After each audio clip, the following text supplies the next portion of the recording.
What's up, everyone? This is Dre with Bill 206, Bill 206 Media. We're about to start doing this show called Stories from the South End. A lot of these other outlets have been really focusing on other areas. So, I grew up in the South End and want to provide a space and a spot for folks who grew up in the South End to share stories that we've been through that built our resiliency. Talking about how we're navigating life and making things happen. So, today I got one of the brothers I grew up with. I known this cat since I was like 8 or 9 years old. So I'm gonna bring him on, have him join us. His name is Colfax. He's in the music industry. He's had some trials and tribulations like all of us, but trying to be resilient, trying to make things happen. So I'm gonna think I see him in the back of the studio. So we're gonna bring him in and get him in the mix. What's good with it, bro? What's up with you, bro? How you doing? Same old man. Trying to stay COVID free in a world full of COVID. You already know, man. I'm a rare one, man. I'm 1'9", man. So I agree and then I don't. That's what's up. I get it though. You already know it's all love, bro. Well, I appreciate you giving us some of your time and sharing some of your stories with the people and with me and other folks. Like I said in the intro, I was trying to do this series called Stories from the South End and really just, talking about how cats grew up, what we've been through, as well as, how we're trying to grow. Still, we're all working on ourselves as we go. Right. So, I know a lot about you because, we grew up together, but, we're just going to kind of have some softball questions to start out with. So, with the first question is just to, tell us a little bit about yourself. Shit. As we know, I was born around Seattle, Washington. Shit. I don't know. I can't, Seattle is, as I grew up, I started seeing how Seattle was different. So, I can explain how I grew up around here and stuff into what I'm accustomed to. But as I start, developing my maturity in regions, shit's different up here. But, yeah, I'm Seattle, Washington, man, 206 native, Southend, Seattle, Washington. You know, this whole area, I hate to leave it, but it's gonna be time to move. You got to move around, especially when you get older and you get to moving around in these cities and shows and all that. But yeah, this has been home, man. This is home, man. This is the shit, no question. That's what's up. So, you don't want to share anything else about yourself, who you are, father, Well, musician. I'm a, I'm a, I'm a proud father, man, boy and a girl right now. And this month actually is my children's birthday month. So happy birthday to the both of them guys, man. Um, my son was supposed to be here with me, but we had some other things we had to situate for itself. But yeah, I'm out of 206, man. I got a couple kids, man. 39 years old. I like to lie and say, I'm 29 and all that because I did so much time behind bars and stuff. So I kind of subtract that prison time. It threw me in a freezer. You know what I'm saying? So yeah, I went to Franklin. You know what I'm saying? I'm FQ. You already know I'm a Quaker, but I love all the schools, man. As I got older, man, I love all this shit, man. But yeah, I went to Franklin and shit, man. Played at Rainier Playfield. I was filthy, whatever I did, but I was so mixed up into all the other, so I just left that shit then, you know what I'm saying? And I went to Franklin. I played hoop for like a month or two. Shook that. I wanted to rob and take and all that shit. Right. So we're gonna dive into some of that, some of the stuff that you're doing a little later on as we get into the questions. So we're just Yeah. gonna jump around a little bit. So, reflecting back as a kid, what did you want to be when you grew up as a kid? Like what did you want to do when you were young? Shit. Let me be all the way honest with you. Look, when I was little, no bullshit. When I was little, the number one thing I wanted to be, bro, was a motherfucking cop. And that's all facts. Like when I was a little boy, and naturally to any little kid, because they innocent, their soul hasn't bear reprints in the earth yet. They don't got one. You know what I'm Right. saying? So I seen cops as being noble, you know what I'm saying? And like they helped motherfuckers and shit, dog. You know what I'm saying? So I was like, ooh, he helps people. And I always seen him with a smile and hey, little boy, and a sucker. So I was like, oh, nigga, he's giving up candy off the rip and he worked for the planet Earth. I want to be him. You know what I'm saying? That's real shit. That's my truth. So what got in the way of that becoming what you were or what you are? What got in the way? That's a two-piece question. I can answer that both those. What happened to what? What was the first one? Well, basically, did things get in the way of you being what you wanted to be? You know, you said You you you were a mean kid. the buzz? Yeah, you said you wanted to be the police when you was a kid. So I'm asking. You said what got in the way from that happening? You know. Shit, nigga, I didn't know what the police. I didn't know. Yeah, like I live innocent boy and dumb kids. That's woo boy. Them cops, boy. That's one of the top. Listen, being a police right now is one of the top 5 most hated, not wanted jobs, but wanted, but still be achieved. Also, with being a rapper. Right. So, alluding to that, your question, shit, nigga. As I got older, I started doing stuff that the police was the person that was supposed to capture me. So I was like, that's what the catch is. The cops are supposed to stop. So when the cops stop, I had to run to the block. And part of being from the block is we don't know with the cops. So that's kind of how it, you know what I'm saying, came to fruition. And then, you know what I'm saying, as I got older now into my age bracket, shit, man, it's really overridden. That shit was overridden when I was in the teens. But now, I mean, you know, all this, you know, George Floyd's and you know, just, you know, man, the rest of the story. I don't want to really just hammer that part right now, but hell nah, the cops, fuck no. I could never be the cops. I can't work with them, talk to them, tell them nothing, give them a wink, none of that. I barely even want to, when I see a female, I'm gonna get on that. You know what I'm saying? I holla at Miss, you know, shout out to the beautiful police ladies, man. But other than that, I ain't, no. And I ain't giving them no nothing. Right. But some what and some bubble gum, huh? So the next few questions kind of talk about, you know, because I heard you say that basically you started transitioning some of the things that you were doing that removed that from an option, right? Right. Some of the stuff. So I, you know, kind of so, you know, you kind of started getting in traffic. You know, you started getting in the fast lane. So Right. when did you start getting into traffic? Like as far as with my music push and everything. No, like as far When as I was younger, hitting the block. yeah, when you were saying when you started getting in the mix and you found out the police were the ones that, you know, so yeah, when did like I ain't gonna lie. You know what? It's a gift and a curse, man. Them damn community centers. You know what I'm saying? The community centers, man, is like the metropolis. You know what I'm saying? For a young man, young girl, mostly the percentage weighs off into the young men becoming, you know, part of the streets, gang members and stuff like that. But yeah, I went down to that Rainier Community Center, man. Shout out Rainier Community Center, man. The old one and the new one, man. You know what I'm talking about? But that's home base, man. That's the bunker. That's home base, man. You know what I'm talking about? So yeah, I hit that old Rainier Dre. You already know that joint was like, that was the pandemic. Once you got a dose of that old near, one dose and you'll be back. You know what I'm saying? So yeah, I went down there, bro, and then, you know, it was a wrap after that. I was in a spin cycle and shit. Like I was with the bro. How old were you? Shit, I was about, when I first hit the old Rainier, I was about 13, getting ready to turn like a 14, you know what I'm saying? But 13, yep, never forget. And then you said that, you know, this is the next question was like kind of what made you get into traffic. So you talked about going down there. If you want to elaborate a little more, you know, just like, you know, what the shit, you know, when you young, bro, peer pressure, wanting to be looked at, cool, perception, you know, you young, you dumb, and that shit fits so suitably.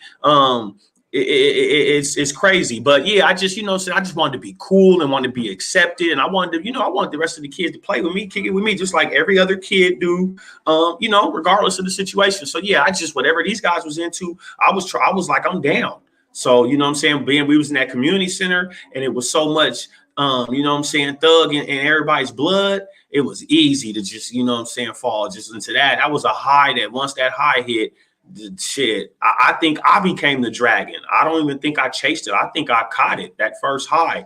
And then like, I was just on the dragon's back, like, yeah, nigga, past that. You know what I'm saying? So that's really what when I went down to Rainier Community Center, man. Shout out to Rainier Community Center again, man, because they breed champions, they breed stars, Hall of Famers. you know what I'm saying, big timers, you know what I'm saying, grinders, man, all types of people, man, very influential, Black, white, Asian, Samoan, men and women, that taught me very instrumental things through my process of being 39 years young. And I appreciate them. Some of them aren't here to this day. So yeah, that Rainier Community Center really, really did me some justice, you know. And so reflecting back on what got you in the mix, you know, what could have stopped you? What could have, you know, stopped you from getting in traffic? You know what I'm saying? What types of people, What could have stopped me? activity? Yeah, yeah. What do you think? You know, let's Well, reflecting back, like if there was a point in time or something that could have been in place to actually stop, you know, the trajectory that you went on, you know? you know, well, I'm a firm believer that, you know, things with the kids. And so we're speaking as into when I was younger, it starts at home. You know what I'm saying? So my father wasn't there. I had a wonderful stepfather. I still associate and correspond and have all the same love for him as I did then now. So um that I'm gonna say this. I'm gonna speak for myself. I was very well taken care of by my mother. I love her to death. She is here today. And she, man, made sure I didn't have to. So I really didn't have a curve or anything to have a reason to say, oh, that's why he was in the streets or this and that. It was just like, man, it just, you know, you'll find out. But as far as with a father figure and shit like that, nah, I had a stepfather who was there for a long time and gave me what I needed. And then he happened to just have left at that time when I was coming down to the 13, you know what I'm saying? So the situation kind of unzipped itself, you know what I'm saying? And I guess I jumped into the statistic, you know what I'm saying? I fit the suit. And so I've been following to it. And I guess what a lot of men do as we grow and we develop from that young guy, the streets, and then we gotten into this right now, we have to sit and look at the process of everything and add up, equivalate, was it worth it or not? And 9 times out of 10, it wasn't. So you got to be a smart person, man. You got to be a smart creature and start making those sacrifices and the longevity moves for people that are in your life that have been there for you and for your kids. So, yeah, you know what I'm saying? Everything that from back then that reverted with me not having a father there, my dad not being there, and then having a stepdad, and then me shooting down to this community center. But my mom being on a scale of 1 to 10, my mom legitimately is a 19, like legitimately a 19, like, and that's no crack habits and stuff like that. Shout out to the ones that do have. I'm not at all. I'll never diss on stuff like that. Like I'm from that. So, but just like she's super dope. And that's where I get it from. That's where my strength came from. It didn't come from my dad. I can't speak upon I know great imperial things, grand things about my dad that a lot of people in the streets know, but that doesn't matter to me because I picked up and what I've been utilizing now is that attendance is of great value when it comes to your children's lives. And I was lacking in that area with my father, and it affected a lot of monumental parts of my growing up, which equaled out to what, you know what I'm saying, my criminal record, so to speak, and the things I've done in the streets, you know? Yeah, and I can definitely relate to that growing up without a dad and, you know, getting in the mix early as well. But part of I also just as me reflecting, and I don't know if this is where you're at or not, but you know, people like James Hampton, Prince, you know, Shout out folks, James. you know, All right. Yeah, yeah, Guy Shout out. Davis, like folks like that were kind of filling in the gap. So that was beneficial to have that, but it was just so much moving on. Like I said, they can't never replace having a father at home. So I definitely identify with that too because I don't know my father. I didn't, you know. So I think that's definitely a piece that was missing for sure. Right. You Yeah, know, hell yeah. R.I.P. Prince. You know, the click. Like, Prince is one of the most winning coaches ever. I mean, that cat was dope. Yeah, I'm proud to have said he's one of our big homies. He was For a real, for real. OG. He was a triple OG homie and we didn't even know what that was. He was so triple OG and dashed and splashed. Psh, man, rest in peace to Prince, man. So you already answered this question, but I'm going to ask it anyways. Mhm. Have you been locked up? Unfortunately so. Yeah. So, uh, did being locked up change you? Yeah, unfortunately so. I'll answer that, repeat that same answer. Yeah, it has. And then, how? How's it changed you? How has it changed me? It just, man, to be honest, and I can only speak for myself on this, it just sharpened me. And the thing is, it sharpened me not the first time for sure. Not the second time, not the third time. It started kicking in when I got out from the third time, but the fourth time, and then my last time that I just recently, about a year and a half ago, coming up, I got out from was my fifth time in the penitentiary. That was the worst time, the worst anything of my life. I went through very, a very needed and dark time and spot where depression. I caught up to that, or it caught up to me. I should correct my speech. And that joint ain't no joke, man, and it's real. So at first I didn't believe in all these things like that, Drake, this taboo ass anxiety and all that, but I appear to have all of them now. PTSD, anxiety. Right.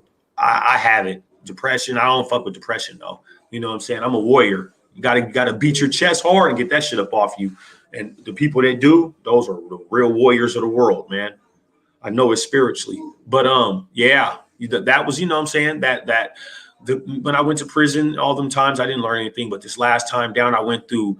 I think what it was is, see me, I'm one of them type of people in life that let's say that Earth is a fighting platform, you know, Right. and you're fighting with whatever that you're up against. I'm one of them ones that, you know, you ain't gonna get me with that one hit. Pow! I ain't one of them. You got to keep hitting me with that same shit. So what I'm saying, so to speak, is I'm hard headed. You got one time, I ain't gonna learn. You got bam, bam, bam, bam, bam. I'm, all right, nigga. Right. You know what I'm saying? Then I catch on. So that's what it. You know that fight, man. If after in the 12th, 11th round, man, I started to catch on. You know what I'm saying? So I Yeah. needed that. And I'm glad you brought up the fact around like anxiety, depression, stress, PTSD. Mm-hmm. We need to have safer spaces for us to be able to talk about that, especially as black folks and moreover as black men, because it's real, you know what I'm saying? To really identifying that and figuring out ways to navigate that, you know what I mean? So the so I'm glad you brought that up, because a lot of times we just act like, and we probably been having, you know, like, me personally, like I started going to funerals when I was 11 years old, you know, and it's been nonstop ever since. And then, it's like, how can you not be traumatized? It becomes normalized, right? But it's really nothing normal about it, you know? Yeah. So the other piece I want to ask you too is like, by you being removed from your family, friends, your kids, your partners, your mom, like if you're aware of it, how did that impact like the folks around you? Like what was the impact on the community, by you being locked up? Man, so much stuff. I believe in my heart that if I was alive I mean, not alive, but if I was there free, then a couple of my partners would be alive. Still, rest in peace to all of them people that I'm speaking of. I believe that well, for one, for two, after that, because that's more important than this. But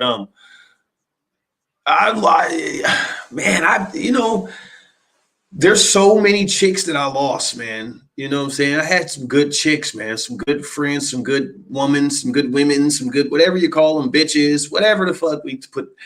Man, I had a lot of good, all of them titles, man. And jail is that's why I stay free now. Dre, listen, this last time down, it affected me so much. It reached into my core so viciously that I named my daughter Freedom. Every time I just see her moving around or I have to say her name, it reminds me freedom is all that matters. And it's a two-part thing because she's all that matters and she's my life. And I was looking at my life. So I named her Freedom. And I believe that broke the hex that I put on myself. You know what I'm saying? So I'm in rotation with that. And, when you believe, you can achieve. So I don't keep that type of energy within myself, my mainframe inside, so that would be fake to me. You know what I'm saying? pop this certain type of shit out here and then have this certain type of energy of my truth inside. So yeah, man, you know what I'm saying? To bear my truth to everything in the earth. My last creation was, I named her Freedom. She's so dazzling and gorgeous. I still haven't even got to meet everything inside her heart yet. And I can't wait to, but she has been very instrumental in my, rehabilitation from, certain areas that didn't suit me well, you know what I'm saying, in society. Right. So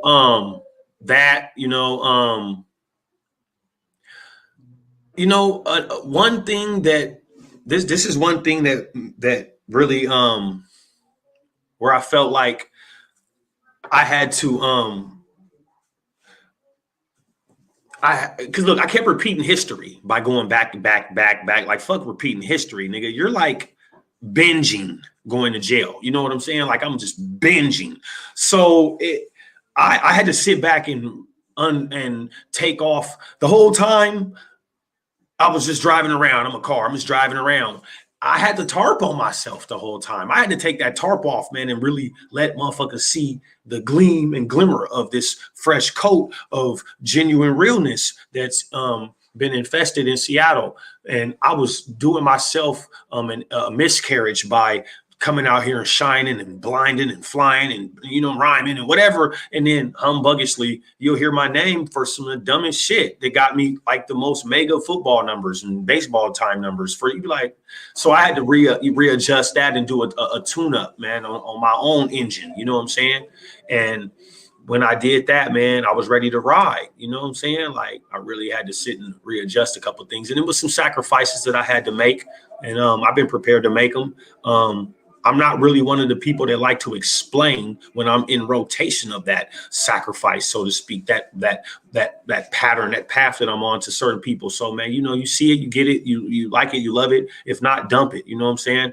But it's been something different for me because a lot of motherfuckers that's gonna watch this and shit like that. They, they know what they know. They hear what they hear and they get what they get out of me. But, there's certain people out here that really know inside of me how I am. So that's why I've been loved, by a couple, hated by certain people. But within the infrastructure of my path, walking on this, I had to unveil the better part of me, the genius inside of me, man. Like, I put all them smarts into all that dumb illegal shit I be out here getting that reputation for and shit. And then, like, it really doesn't have a paycheck every 30 days like my music does, like my YouTube channel, monetized.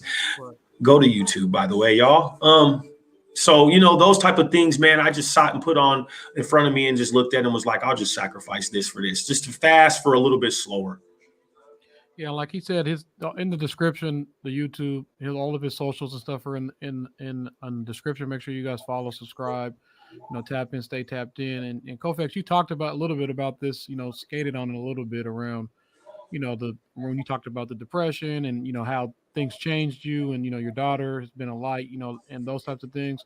Mm-hmm. But really, and this is something that we don't talk about as Black men. And that's why, I want to create a space for this for folks to be, because this is somewhat therapeutic for people to be able to share their stories and other people can learn, like, okay, I'm not the only one who's dealing with these types of things. Right. You know what I'm saying? Because a lot of us have a lot more in common than we don't. Mm-hmm.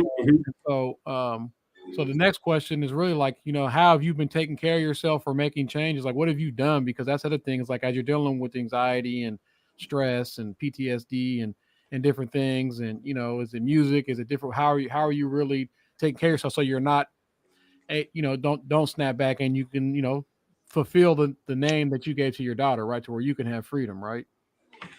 Yeah. Hell yeah.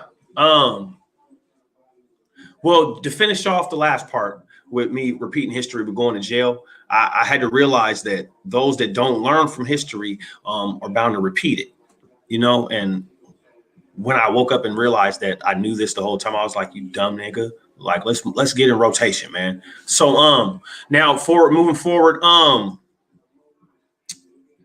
gonna say this. Now I want everybody that's watching this is just gonna view it and everything. I want you to lean back, because I'm gonna even light up my wood right now. And I want you to really go into my shoes for the people that really know me. Like you always hear about these niggas that rap or something. And of course, what's supposed to go with their resume of that is they're a thug or they go to jail. They've been to jail once or twice, or a couple of times, whatever. Beat a life sentence, whatever. So boom, just 15 months and a week or so ago, I get let out of prison, right? From doing 70 months, you know, I did 6. Might not get out. My little baby girl is 6. We don't even know each other. That's a strike. It's already a strike because I was in jail. Oh, by the way, speaking of strikes, I was looking at my 3rd strike while I was in there for an assault that I beat by the graces of whatever. I like to call them jihad. So then I get out, right? Boom, I get released. Now you got to think that I'm a person that a lot of these people watch these TV shows, man, of being locked up in 60 days in and 4,100 hours over and all that bullshit, right? But and then you know people be sitting there watching it. I shout out to that shit because I watch it too. But what I mean is, yeah, you get to see it through that screen, but now boom, so Colfax is released, right? I'm a felon, with 2 strikes. You know what I'm saying? So now after throughout all this, go find a job. Make sure you do your probation. Don't be doing drugs and yeah, right? Cool. Let's follow that.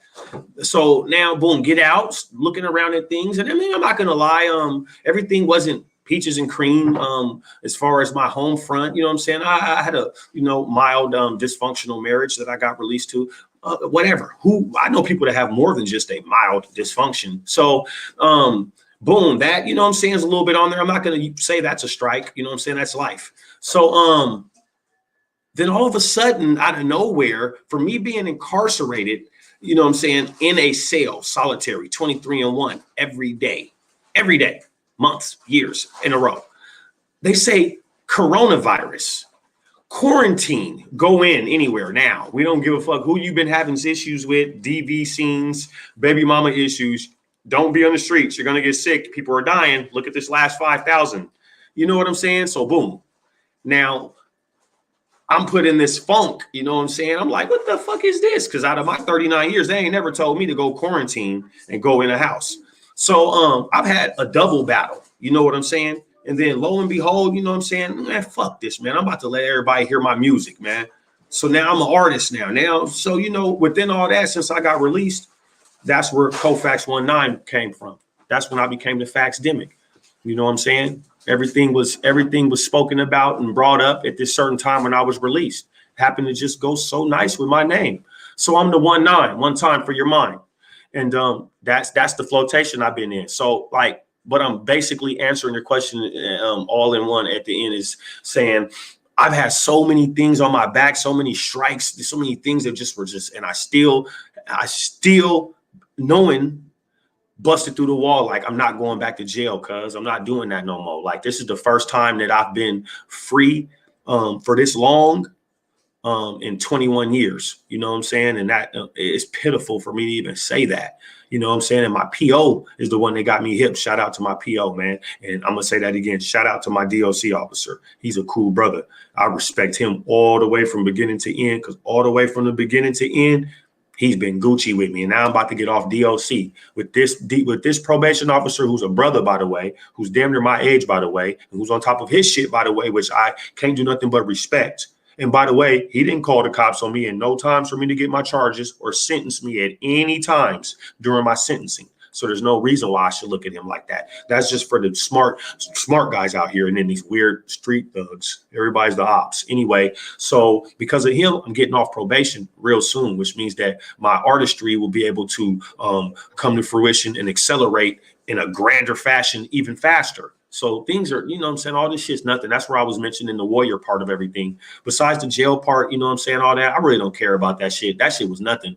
It took me away from it. It's everybody else's expectations. You know what I'm saying, Dre? It's the perception of what everybody else is saying about me. If it really came down to it, I bust this gun, I stab with this knife, I go smack this chick, I go punch this dude and rob him. I got to go do the time. I'm going to do that. It's no big deal. I can rock that shit out. They made a prison with those cells and they unlock and lock and give me a release date. I'll lift weights and be great until they give me my release date. So I was living underneath those regards, Dre, and those regards are it's like you're shutting down anything else of your opportunities. You know what I'm saying? All your possibilities. Yeah, it's kind of suicidal behavior, right? You're just like, Clear, I'm just gonna keep clear. going the claim cycle. So it sounds like what's been healing and taking care of yourself has been the music and being able to have an outlet to get your voice out. Am I correct in hearing what you're saying? Yeah, yeah. That sounds about correct. And I'll share some other stuff with you. I don't know if you're on this, but bio-neural beats, meditation, yoga. There's different things that we can do that help us calm our mind down. Because I have a hard time sleeping. I mean, ever since I lost Ale, man, I've been like it's been hard for me to sleep. But I've realized some of my elders have laced me up with. There's some stuff on YouTube that has bio-neural beats, Spotify. I know you're on Spotify because I know you got music. I listened to some of your tracks on Spotify. So, Thanks, brother. just make sure that you're tapping in on those tools as well. And that's part of why I want to create space like this. So when we can share, people can share what they're doing already. And then also for us to press each other to continue to take care of ourselves. Because guess what? If you don't take care of you, who will? Right. But people, and this is the thing. You got to be smart. This is for all the real smart humans that are watching this. Take this down. Remember this. You got to be smart because a person will reverse psychology to make you feel down there when they've been down there waiting for you to come down. So you got to be on top of your game. Don't let nobody tell you something. Hey, look, I've been doing what I've been doing. And if you know me, then you know what I've been doing for so long that right now, for me to get out and say I'm doing something totally different that has legitimacy to it, right, has been fucking people up. Like legitimately, like my loved ones. It's like in a way, you're waiting for me to implode. You know what I'm saying? Right. Life. I love it. I mean, when you really sit back and let life simmer in and quit rushing toward it and just let it come kind of to you, with a cool process, you really laugh more than you'll frown in life. I guarantee it. So one question I skipped over, which I want to make sure that, this is stories from the South End, we got love for everybody, but, we want to highlight the stories from cats that grew up in the South End. Is what core values did you learn growing up in the South End? Listen, I'm not going to lie. Listen, let's just get this down right now. I'm from the South End, right? So it's different now. I hear other counties screaming South End. I get it, and I love those people that are. I'm speaking about Tacoma out there. Shout out to the South End in Tacoma. Them is my guys. Now, like I was about to jump into, I'm from the South End. South End. That to me, I'm gonna let everybody else know that is a alma mater. That is a university. Period. When we start talking and doing all this, who we are, period. When we go hit these prisons, these jails, these different malls, these different counties, anytime we're inside of Washington and we hit these certain spots and we start popping up, motherfuckers like, are you from Seattle or are you from the South End? Right? Now, shout out to the CD because they got their swag too.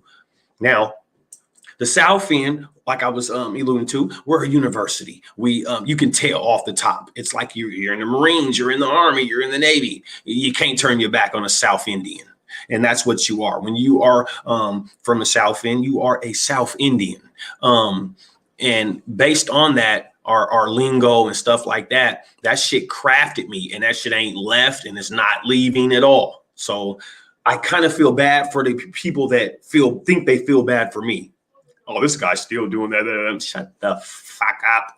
Nobody wants to hear that. Look at the millennium that we live in. So within that, I really believe in my South Endism, and I love where I came from, man. You know what I'm saying? We worldwide, man. We even international. And it started from this little itty bitty area around Seattle. How can you not love that? You know what I'm saying? And being that I'm from the South End, I remember when I didn't even know all the how to be fully acclimated and say South and be South End. Like I used to come out with my Cuddy, rest in peace. I ain't even gonna say Mo's name. I said Mo's name. Cuddy, rest in peace. That's my nigga. He's with us right now. We'd be somewhere and that nigga be telling me something about that. Like, bro, you tripping, bro. We're South End. This is a whole nother dang, you know what I'm saying? Like all the shit, like even anything with the, you know what I'm saying? Period. So being that, and I know I know niggas from the CD feel that same way. Probably they like, nigga, the CD is legendary. You know what I'm saying? And I get it. It is. Yeah, Shout out to them niggas. and I think what cats get just from growing up in the hood or whatever, CD, West Side, Southend, and now it's more like South King County is, respect, trust, accountability. Word is bond. Like if you say you're going to do something, do it. Otherwise, there's real repercussions if you don't. Right. So that's those are values that are probably in every neighborhood. Right. You know what I'm saying? So that's those are anything that is half organized. Period. Right. Because that's logic. You know what I'm saying? So let's shift gears a little bit to this generation and the next generation. Like what, how can we help this generation and the next generation stay out of traffic, stay out the mix?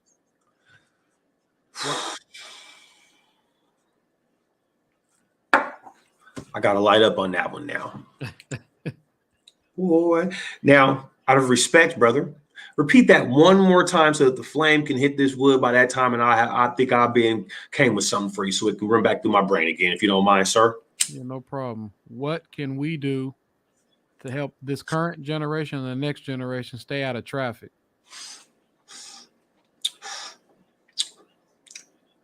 Nothing. It's doomed.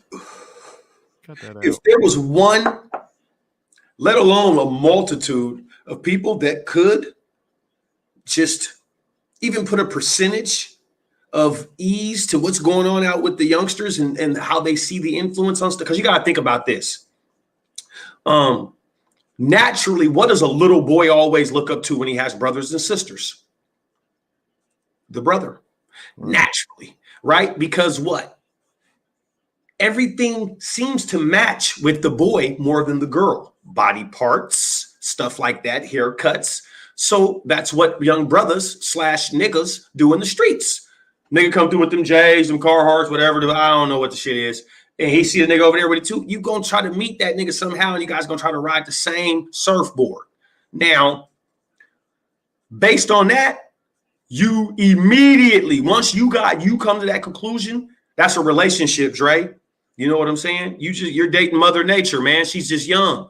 Them streets is a beast, man. And the whole time you spend your whole, I'm telling you, you spend your whole life chasing that dragon and a couple more things. And a lot of people ain't mind strong for the streets to that core, to where you know what I'm saying? Like kill somebody, go to court, have your attorney there, beat it, then still live after, and then have kids and live your life. And that's just one thing. I just hit that topic because just to really get to the the core of everything. But so as I grew up, and then I started seeing, because I ain't listen, you know for a fact, when we all came together, we Genessee, we trade, we whatever, and whatever this shit is, and we're riding on somebody else. Oh, I'm not going outside this circle and doing nothing snaky. That's not how I rock. You can't say nothing to name. So me, myself, that loyalty thing, man, I become like sewed into that blanket of it. I'm a patch, I'm a quilt. I'm on the quilt, you know what I'm saying? So like, and then you got to remember, Dre, it'd be other patches on quilts, right? They'd be different colors and sizes. It mean different things. Right. So just because you on the same blanket don't mean you're cut from the same cloth. Right. And that's how it is in these streets. And you got to understand that a blanket is supposed to do what? Bring warmth and comfort to you, not the opposite. So when the opposite comes out, the effect of what you don't want it to be, it's not for you. Us as men, we feed into that. We eat that still and swallow it and hope to get full off of it. But what they don't know is they throw it out when they earl it up when they hit the corner spiritually, because it's not for them. You know what I'm saying? And based on that, there's no influence on the streets. So let me tell you what the influence on the streets and on the youngsters right now is, Dre. And this is the truth, man.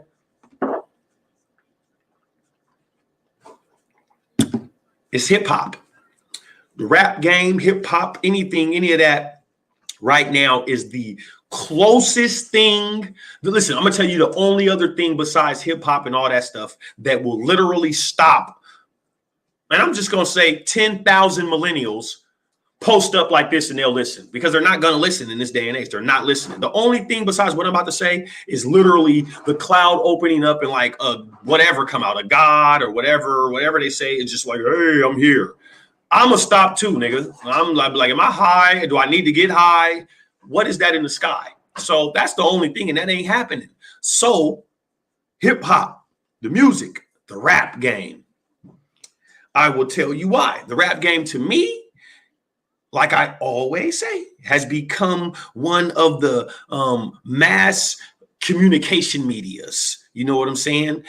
So to speak, because the younger generation listens to most of the time when rappers speak. You know what I'm saying? That's all I pay attention to it. Nigga, I'm 40 and I pay attention. I can't wait to go to YouTube to see what these little 20-year-old rappers did, who they shot. And so if I'm doing it, guess how many more are too? So within that, rappers are the new Black activists. So we are the answer, Dre. I'm gonna say me. Sorry, you're not an artist. You're dope. You are. But artists, we are the answer. So if whatever we push is what they're gonna pick up. So I'll leave it at that. I can't say that we need to just. Well, wait a second, because first you said there is no answer, and now you're saying hip hop is the answer. So well, because that's not the answer. You see what I'm saying? Yeah, so it's the message. Yeah, so part of it is the message too, and I that's why I just wanted to push you on that, but as well as my bad if I didn't make that answer good, brother. No, it's all good. This is a conversation. We want to provide space for people to be there, but I also want to push that. We may not save everybody, but I think there is an opportunity. Like you said, I think the same pandemic that you and I dealt with without having a father is still happening now, right? And that's why people are able to be influenced. And so, and you said if somebody's rapping about something that these cats are latched onto that's positive, then that's the direction they're going. If they're rapping stuff that's negative, then that's the direction they're going to go, right? That's what you're saying? Yeah, it's too, because you got to think about it. When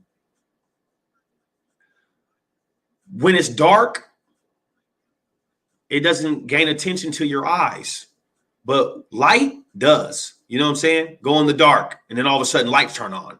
You're going to be right. So the rap game and entertainment does that to the youngsters. You know what I'm saying? It does that. And when you do that, then what follows? The ears. And it's a rap after that. You know what I'm saying? It's hypnotization at its finest and in its sneakiest. But I'm hip. I'm smart. You know what I'm saying? I'm a cerebral type of person. So I catch on to it. That's why I'm so eager to get into this motherfucking rap game, man. You know what I'm talking about? Or day and night. And I guess what I'm asking is, how do we create stuff where people aren't in the dark? You know what I'm saying? So they're not hypnotized by, if they just listen to us, it should be entertainment. Because I agree. I think we end up living the lyrics. But the reality is, like, if somebody had a father or a mentor or different types of things, this is what I feel is that's beneficial, because then you're not in the dark. You know what I'm saying? You have the resources that you need, or some things that can help you be a little more resilient to the darkness, So a mentor, right? Boom. Let's just take a prototype mentor right now. This dude, chick, whatever. Good job, this, that, no kids. That's enough time after their job to be able to what? Mentor, an at-risk youth or something. Somebody who needs it. But goddamn, Dre, now you got to gamble with this mentor. What's in his closet? Everybody's got something in it. Multiple pieces of baggage and stuff. And what I'm saying that for is to push down farther. They're going to try to say that robots are going to be the best mentors because they don't have skeletons in their closet. Because a skeleton in your closet does what to a person that can find out about your skeletons? Get you lack of trust. When they catch you, like, hold on, why am I listening to him? You follow what I'm saying? I think sometimes people, especially cats that are in the mix, will have more respect for somebody like you to be a mentor than somebody who has a good job and all that. But it's really, we got to carry the message. And I think my experience has been like sharing trials and tribulations and being real with folks. Like, I'm not perfect. I don't got all my shit together. Right. But at the end of the day, I think people have more respect for that because ain't nobody no robot. Ain't nobody perfect. Ain't nobody no God out here like that. You know what I mean? So I think, like what I would say, just pushing back is like, I think if we really wrap our, instead of trying to say we're going to save everybody, if everybody says I'm responsible for one person, then I'm going to make sure it's successful, then the world would be a better place. It's like, it's simple math, man. It's organizing 101. But, I think when we look at it, the problem's so big, then it's like, it's what's the point? You know what I mean? And then you kind of give up, which, I don't really feel like, for me, I don't feel like that's the answer, but everybody got the right to think what they think, Yeah, man. It's it's so many cliches on it. Which one we gonna use? It is what it is.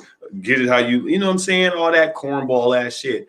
That's why I just, them is things that we was born under that put in our brain and shit to follow. That's why I just live cowboy life, man. I'm gonna be honest with you, Dre. I'm for so much more positivity now. I'm so much for my community and all that stuff, and just passing down a message to the kids. I'm that is tattooed on my heart is to not be doing just super fucked up shit in front of kids. Right. I'm just not with that. Like, but I ain't gonna lie. Besides that, then I guess I'm a lying ass nigga then, because as soon as the kids is gone, nigga, I'm doing what the fuck I want to do regularly. I don't hold ain't no filter on the way I'm gonna live life, because I ain't never followed no rules. All my everything is done. Credit, ID, strikes, record, misdemeanor, felonies, man. Anything I get whispered about, man. They're throwing a life sentence at me. So I live on the cusp of just, you know what I'm saying, death and just super fantasy reality fun, excitement, you know what I'm saying, which is the ultimate core of your life anyway. You know what I'm saying? You ain't supposed to have all them worries and shit, man. So a person that lives like me, that knows it like me, that has it like me, too bad the rest of them don't got a brain like me and understanding like me, then you would be able to have this $1 million, $2, $3, $4 that I got coming to me, man, real soon, man. 2, 3, 4 years, that's short, man, when it comes to those M's. Yeah. So speaking of that, what goals do you have now? Like, we talked about a little bit like what you wanted to be when you were younger and things that got in the way of that, but what goals do you have now?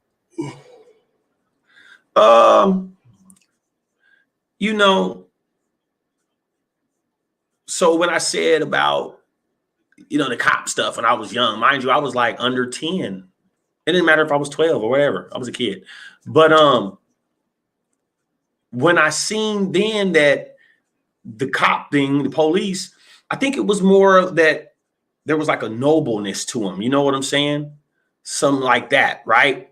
I don't know if it was the uniform. I don't know if it was, I don't know. So I kind of see that into the same grounds now. It's like being an artist, but even more grand. Like rappers, we go and hire the police to be our bodyguards. Like, you know what I'm saying? Like, they want to gun us down and kill us. And like, we totally don't fuck with the cops. That's one of the real things with being an artist too, that it's like a hand in a glove with me right now, is that I don't fuck with the police. I'm not for no police. I'll breathe by you if you're black to hear you say something that's of our language. And then, you know what I'm saying? And you know what I'm talking about, Dre. And other than that, we don't do the popo. Yeah, I understand that, but what are your goals? I'm saying, what are your goals now? You talked about, trying to, be an artist and these types of things. So I want. Oh well, I mean, shit. Like, what are your goals? And then the next question is going to be like, how can folks support you in achieving your goals? Well, about 3 weeks ago, maybe a month, I just launched an online newsletter. It's called The Facts. If you're from Seattle, if you're from Tacoma, if you're from wherever, and you heard about The Facts, the original Facts, that's from Seattle, Washington, it's very iconic. It's everybody knows it that's of my age and older and stuff like that. And so my name is Colfax. So I just took the last 3 letters and I'm giving you the facts, you know what I'm saying? And that's my news letter. I have about maybe 20 people max subscribed already, but I just started it. So it's one of my ventures. I just launched that. I have my entertainment company, Colfax ENT, my music videos, anything of my visuals, anything is probably I've done it, or somebody that's underneath my company that I probably hired and then fired now because I'm the only one that is holding the reins. So yeah, that's cool. I'm into that. My podcast will be, now this is the reason why my podcast isn't been flotating right now. And I've been speaking about it for like a year. Well, my business partners and everything that's in the connection to the Rainier Avenue radio station, you know what I'm talking about. There's been a whole bunch of like construction stuff, whatever. But I have the Colfax versus Seattle podcast. I might just start launching it right in summer. You know what I'm saying? So motherfucker can just be riding, listening to that shit. But I'm gonna make sure it's gonna be exclusive. My clothing company, Prominent Culture, for the last 8 months has been out in Vancouver. Shout out to LeClaire Boutiques, Miss LeClaire. She's one of my friends on Facebook. I have 5,000 of them. So shit, that's all love. Shout out to Miss LeClaire again. She was on my live during my mixtape release party and when I launched my clothing company. And she liked it, my push. She liked it, my grit. So she invested $12,000 into my clothing company and also allowed me to extend another clothing brand out of it. So just like some sweats or something with another name. I haven't even decided to even engage in this. This is just right here sitting on my desk also. Once again, look up LeClaire Boutique out in Vancouver in case people think it's not real. So I don't even really speak about my clothing company because it caught some attention like on a humbug really. So that's cool. And the next 6 episodes of my show that's on my YouTube channel, you can subscribe to too. The Tonight Show. I also do wake and bakes here and there. There are rare commodities, but in about 6 more episodes, I will be touching basis on investing into having your own ATM machines. So that's also something that I'm going to be venturing into close to the summertime. It's not that much, Dre. You probably already know. I'm surprised you don't got about 14 of them. ATM machine business is cool. You better have a couple dollars to put in that motherfucker. So my music, I'm working with one of my partners. Shout out to Jug. He know who he is. We got a 5-song LP we're working on right now that I'm gonna just like release in probably 45 days. It is titled Power Moves or Shower Shoes. You know what I'm saying? I'm gonna explode in the city with that. Just the title, just the name alone is like, what? That nigga's on some. So think what the beats in the bars is gonna sound like. Like I've been working day and night, up 4 in the morning on shit, and my music is gonna be what you believe it ain't gonna be. You know what I'm saying? And that's exactly the way I said it. So within that, I'll also be following up with my album, which will be my debut album, Colfax 19 Coronavirus. It's gonna be I'm 3 songs deep, and the 3 songs are so fire that I want to upload them right now. So that shit had my motherfucking skin getting goosebumps, like how much I've been working into that shit. Cause like, I don't even know what I'm doing, but I do. So those are my business ventures. You know what I'm saying? So it sounds like you have some goals around business and, you know, you said like you got some artistic stuff going on and some investments, clothing line, which is dope. So we'll make sure that's definitely, that information is in the description. And I guess the next question is, you can shout out like where folks can find that information. You talked about the boutique and other things. So you can shout out, where folks can find, your music, where they can, YouTube channel, all that stuff where they can tap in and support your goals. Yep. Hey, it's a motherfucker because all you got to do is put in my name. Colfax or Colfax 19. Google that shit, Siri, whatever the fuck, it don't matter. And it's gonna pop up my YouTube channel, my music. I'm on Spotify, Google, Tidal, Deezer, Amazon, MediaNet. My music's on Instagram. I get paid through Facebook, Instagram, Snapchat. I get dollars. I get cents on the dollars every time you mention my music on there. So that shit's all part of the artist process. That shit I never knew about until I had to slow down and just cave into everything and let it fall on my lap. But you can go on Instagram at Colfax 19. Facebook, Colfax, Alexander. You can hit multiple platforms, hit one of my DMs. You know what I'm saying? I don't be answering the messages, but I'm about to start really taking heed into doing that shit. And last but not least, you can not only subscribe to my newsletter now and my YouTube channel now and go to Spotify and follow me. But I have 3 new tracks that I'll be releasing. I have a new one. It's a female joint. And wait till you guys see this my latest live, where I'm kind of giving you a touch up on Fat Track Studios. This is where I record. This is where my engineer touches up on everything. So yeah, those are all my spots you can hit me at, get at me. Shout out, love, Fax19. Get online with this wave, because summertime, you're going to see me pushing through in something, clothes, hang polo all out the window and shit like that. You know, it's that wave, man. Let's do this shit, man. All right. Well, we appreciate you giving us some time and joining us on Build 206 Media and sharing your stories on Stories from the South End. And we will be in touch with you. We'll make this happen. So we appreciate you, bro. Thank you, bro. It's all love. South End. Represent all the way around through the city, man. Build 206. Let's do it.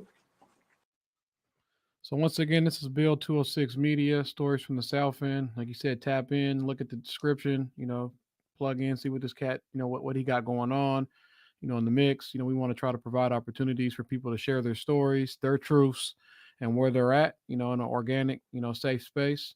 And so we're going to sign out. Once again, this is Dre with Build 206 Media. All right, peace.